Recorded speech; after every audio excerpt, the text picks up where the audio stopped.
سلام دوستان، خوش اومد به ویدیو دیگه. تو این ویدیو قرار یاد بگیریم که چگونه در زمان اینترنت ملی کانفیگای متصل درست کنیم. ببینید دوستان، شما در زمان نت ملی هیچ سروری پینگ نمیده. خب شما باید جایی پیدا کنی که سروری بهتون بده که پینگ بده. خب و بنده این کار رو میتونم براتون انجام بدم. بنده یه چنل دارم غیر از چنل واسه کانال، یعنی چنل امیر امیکس. یه چنل دیگه دارم تاج کانفیگ. خب این چنل چجوریه؟ ما اینجا اوتباند میفروشیم، سرور مجازی ایران و خارج میفروشیم که پینگ بده، کانفیگ میفروشیم حتی، و پنل همکاری. یعنی شما هر چیزی که بخواین ما داریم. برای خریدش هم شما میتونین به آیدی تلگرام بنده مراجعه کنین @the_myx مراجعه کنین. خب حالا من چیکار میکنم؟ زمانی که نت قطع بشه میتونم به شما اوتباند ارائه بدم. شما اوتباند رو میگیری میذاری تو سرور ایرانت و ازش استفاده میکنی.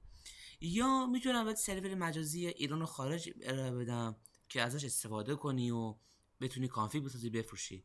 یا اگه زیاد نمیخوای هزینه کنی میتونم بهت پنل همکاری بدم. پنل همکاری اینجوری ارائه میشه که بر حسب نیاز شما یه مقدار گیگ به شما میدیم که محدودیت داره. مثلا شما به شما 200 گیگ میدیم، 200 رو رد کنید دیگه نمیتونی ازش استفاده کنی، پنل تموم میشه. اوتباند اینجوریه که من به شما یه اوتباند میدم، شما اوتباند رو میبری تو سرور ایرانت، اونجا میذاری و ازش استفاده میکنی. حالا شما میگی ما آموزش اوتباند بلد نیستیم، من میخوام توی این ویدیو به شما آموزش اوتباند بدم. ببینید، حالا قبل اینکه آموزش شروع کنیم من یه چنل دیگه هم دارم، چنل امیر امیکس، که توی دیسکریپشن هم آیدی چنل تاچ کانفیگ میذارم براتون، هم چنل امیر امیکس. اگر شما در زمان ملی زیاد اصلا نمیخواد بفروشید و نمیخواد هزینه کنید، میتونید از چنل تاچ کانفیگ بیاد کانفیگ اختصاصی بخرید. کانفیگ اختصاصی یعنی چنین کانفیگی که مولتی لوکیشن الان دارم میگم، الان مولتی لوکیشن خودم دارم میسازم، به شما ارائه میدم و زمان قطعی یه کانفیگی به شما ارائه میدم که بسیار خوبه. بریم سراغ شروع ویدیو. خب دوستان ببینید، شما باید یه سرور واسه اینکه اوتباند بسازید یه سرور خارج داشته باشین که پینگ بده. خب من میتونم بهتون اوتباند بدم. حالا من توی این ویدیو میگم از سرور خارج خودم استفاده کنم، یا شما اگه نمیخواین هزینه کنید میتونید از من اوتباند بخرید یا از هر جای دیگه. وارد ترمینال میشیم. یه سرور خارج منه، میام تو گیتار ریپوزیتوری گیتار با آقای سنایی.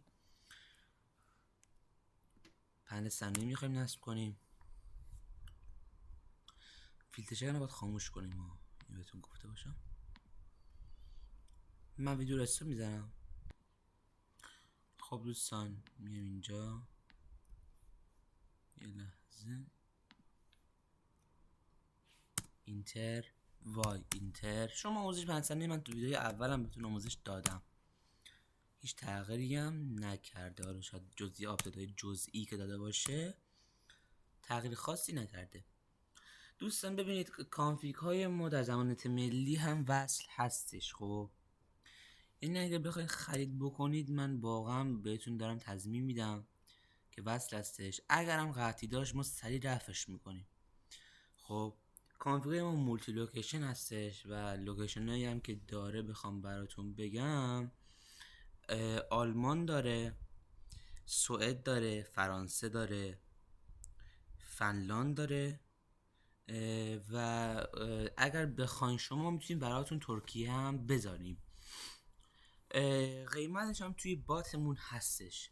اگر میخواید، اگر چنل تلگرام یعنی از چنل یوتیوب اومدیم بیاین توی پیوی بنده، من به شما تخفیف هم میدم. خب اینجا آدرس پنل صنایع خارجمون رو میذاریم، بالا میاد برامو، من واردش میشم. خب دوستان من وارد شدم، میام توی قسمت این باند،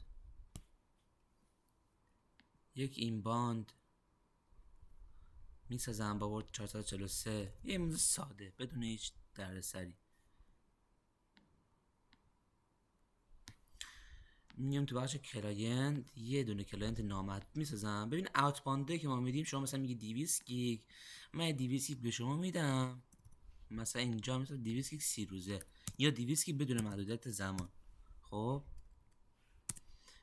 این باندش انتخاب میکنم. ولی ببین این در شرایط عادی خب اوتباند اینجوری ساخته میشه. در شرایط ملی من سرورهایی دارم که کار میکنن و به شما ارائه میدم اوتباندشو. تو سرور ایرانمون میایم، من این کلاینت قبلی پاک کنم. حالا بریم تو قسمت اوتباند. یه اوتباند از قبل اد کردم من اینجا، ببینید پینگ هم داره میدین، پینگ 942. خب اینو من پاک میکنم، یه دونه سیو رو میزنم، میام تو جیسن ایمپورت سیو تست آل رو میزنم، فیل نوشته چرا، یه از دوستان ببخشید. خب دوستان من درستش کردم. ببین الان من ادباند رو اینجا گذاشتم، پیگم بگیرم، پینگ 96 داره به من میده. بعد اینکه ادباند رو اد کردید سیو رو میزنید، بعد میان دوباره روتی باش این باند، یه این باند میسازین، یه کلاینت هم اینجا هست من رو پاک کنم. بعد میان دوباره روتین رولز، اینجا شما روتین رولز رو میذارین، اوت باند رو انتخاب میکنین، این باندی که ساختین کرییت رو میزنین، سیو رو میزنین، میان تو کلاینت ها اد کلاینت رو میزنین، میان تو اینجا این قسمت کپی میکنیم، میاریم جایی که مثلا اینجا من پیدا کنم، کنترل A دیلیت کنترل V، یه پینگ میگیرم، داره من پینگ میده. من ازاره ببخش اینجوری شد، چون نمیدونم میبینید یا نه.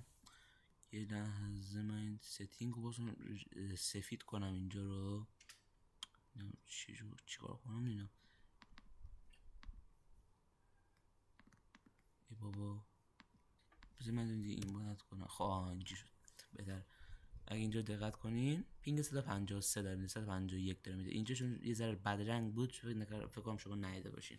خب این از این بود دوستان. ببینید الان من این سرور خارجمه، خب این سرور ایرانمه، من اینجا اوتباند رو اد کردم، بخوایم یه دوره کنیم اوتباند رو اد کردم، یه این باند ساختم، رفتم تو روتین رولز این باند و اوتباند رو به هم وصل کردم، تو کلاینت یه این باند ساختم و تموم شد.